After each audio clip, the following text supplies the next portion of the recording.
The Cat Princess. Once upon a time in a small village there lived a kind-hearted girl named Dorothy. Her life was filled with misery and hardship because she worked diligently for a most unpleasant lady named Mr. S. Betsy, who had an even meaner daughter named Tessie. Dorothy was constantly ordered around by Mr. S.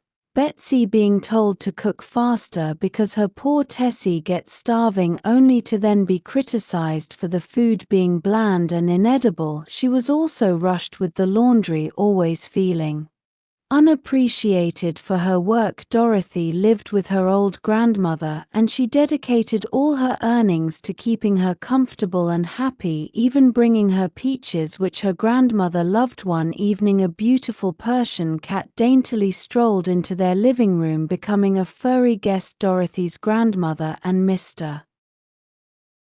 S. Betsy's family could only see a regular cat, but Dorothy was engrossed, for she saw not a cat but a stunning princess dressed in the finest of clothes. This made Dorothy question if she was crazy, wondering how it was possible that she saw a princess while others saw a cat. When Tessie asked her to bring food for the cat, Dorothy returned with a bowl of cream. The cat refused this and many other tasty things offered to her. Mr.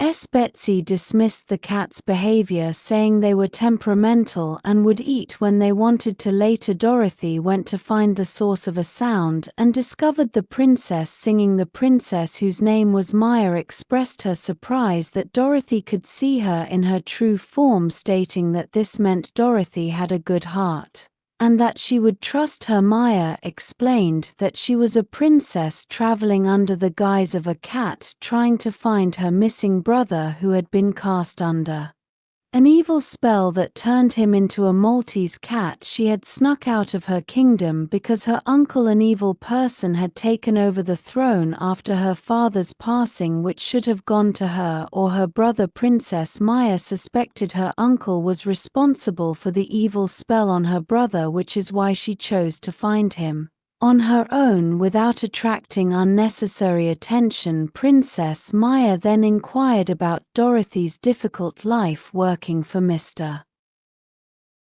S. Betsy, and Dorothy shared how she wanted to provide a comfortable life for her grandmother, which necessitated her job. Princess Maya offered to help Dorothy, acknowledging how difficult it was to find employment. In return, she asked Dorothy to help her find her brother and break his spell, since Dorothy could see him in his human form regardless of where in the world he might be. Dorothy agreed. That night Princess Maya gave Dorothy gold coins for her grandmother so she would no longer have to work for Mr.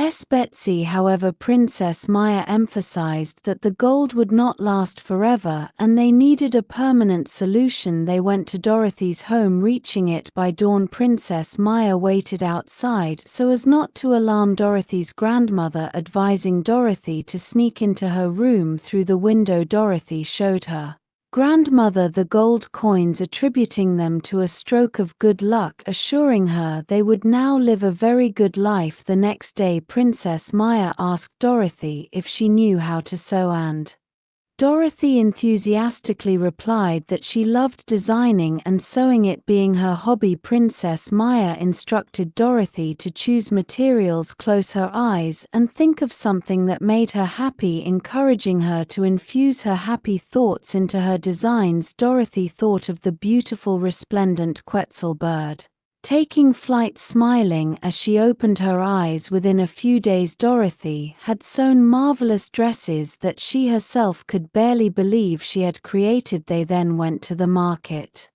to sell the clothes. People noticed the stunning garments and eagerly bought them, selling everything. By the end of the day Dorothy realized that if she continued she could give her grandmother a truly good life. Princess Maya affirmed that as long as Dorothy continued to do what truly made her happy, she and her grandmother would be fine. This proved true. Dorothy soon began to do extremely well, earning enough money to transform her poor cottage into a pretty house, even hiring a helper. She also opened A lovely little shop to sell the clothes she sewed. Dorothy was overjoyed, expressing that it was everything she had ever wanted with her promise fulfilled. Princess Maya reminded Dorothy of their agreement to break her brother's curse. Her cat sense indicated that her brother was in a nearby kingdom, so they needed to leave. Immediately Dorothy arranged for her helper Jessica to look after her grandmother and then set out with Princess Maya for the neighboring kingdom. They wandered around trying to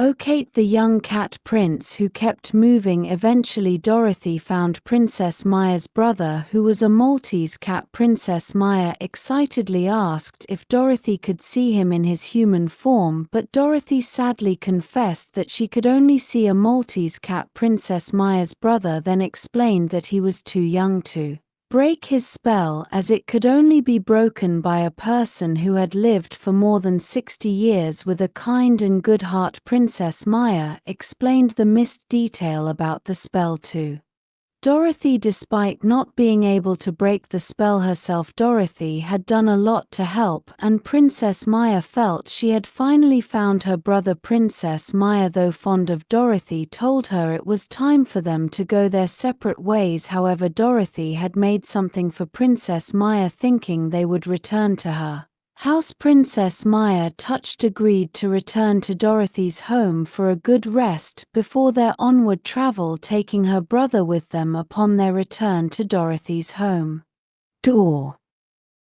Dorothy's grandmother immediately saw the Maltese cat in his human form, and the spell instantly broke. The prince, overjoyed, realized he was back in his true form. Dorothy explained everything to her surprised grandmother, who was happy to have helped. The prince thanked both his sister and Dorothy for everything. Princess Maya and the prince remained good friends for life. The prince reclaimed his throne from his evil uncle and ruled the kingdom alongside his sister. Together they taught their people the valuable lesson that holding on to bad things is a waste, and that one must always be kind and cheerful, as that is what truly brings happiness. As for Dorothy, she continued to inspire others to follow their hearts and pursue what made them happy. The story of Dorothy and Princess Maya presents a rich tapestry of themes and character development. One of the central ideas powerfully demonstrated is the profound impact of kindness and a good heart. Dorothy, despite her harsh circumstances,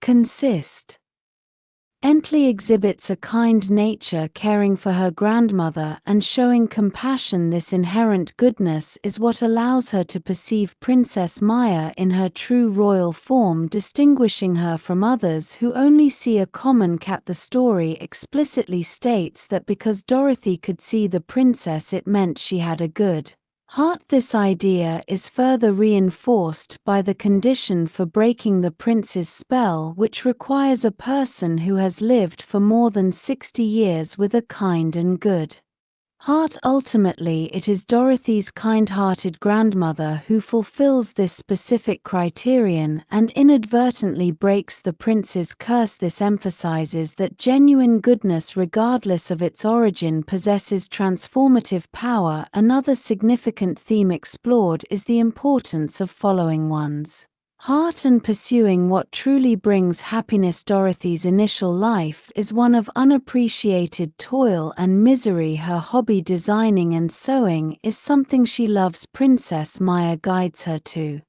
channel happy thoughts into her designs, leading to the creation of marvelous dresses that bring her success. This shift from forced labor to fulfilling work not only improves Dorothy's financial situation, allowing her to build a pretty house and open a shop, but also brings her immense joy. The narrative explicitly states that as long as Dorothy continued to do what genuinely made her happy, she and her grandmother would be fine, a prophecy that comes true by the end of the story. Dorothy actively encourages others to follow their hearts and do what makes them happy. This message suggests that true prosperity and contentment stem from aligning one's actions with one's passions and inner joy. The story also subtly touches upon the consequences of evil and the liberation found in letting go of negativity. The evil uncle's usurpation of the throne and his suspected role in casting a spell on the prince highlight the disruptive nature of malice and greed. The prince and princess, once reunited, rule their kingdom with a philosophy that directly counters this negativity, teaching their people that holding on to bad things is a waste and that kindness and cheerfulness are the true sources of happiness. This serves as a moral lesson, suggesting that peace and prosperity, both personal and communal, are achieved by shedding malice and embracing positive virtues. The narrative structure itself mirrors this, moving from Dorothy's initial miserable existence under an unkind employer to a life filled with purpose and happiness once she aligns with the princess's quest and her own true calling.